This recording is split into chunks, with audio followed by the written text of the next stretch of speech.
नमस्कार, मी फराह खान. तुम्ही पाहताय लोकशाही मराठी. बुलेटिनमध्ये आज दिवसभरातील महत्त्वाच्या घडामोडी पाहणार आहोत आणि सुरुवातीला ब्रेकिंग न्यूज आहे.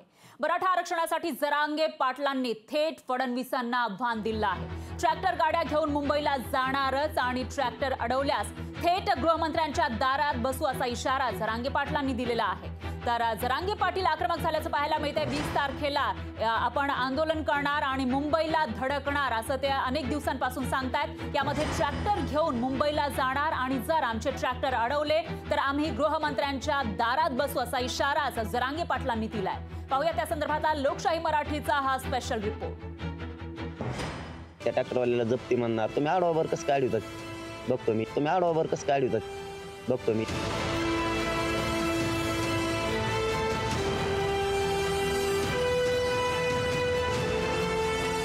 मराठा आरक्षणासाठी रणमैदानात उतरलेल्या जरांगे पाटलांनी उपमुख्यमंत्री देवेंद्र फडणवीसांना पुन्हा ललकारलंय.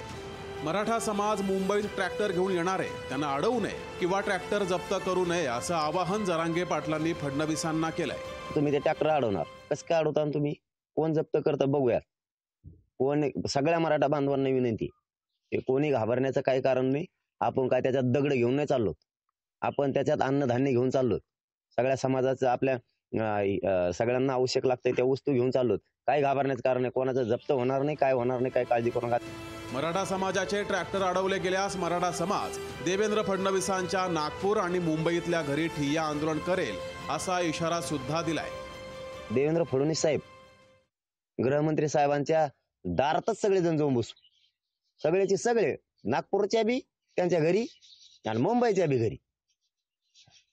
देवेंद्र फडणवीस साहेबांच्या दारात बसायचं, उठायचंच नाही. मग करोडोच्या संख्येने त्यांच्या दारात जाऊन बसायचं.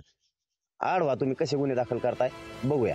फडणवीसांविरोधात आक्रमक झालेल्या जरांगे पाटील यांना शिवसेनेनं संयम बाळगावा असा सल्ला दिलाय.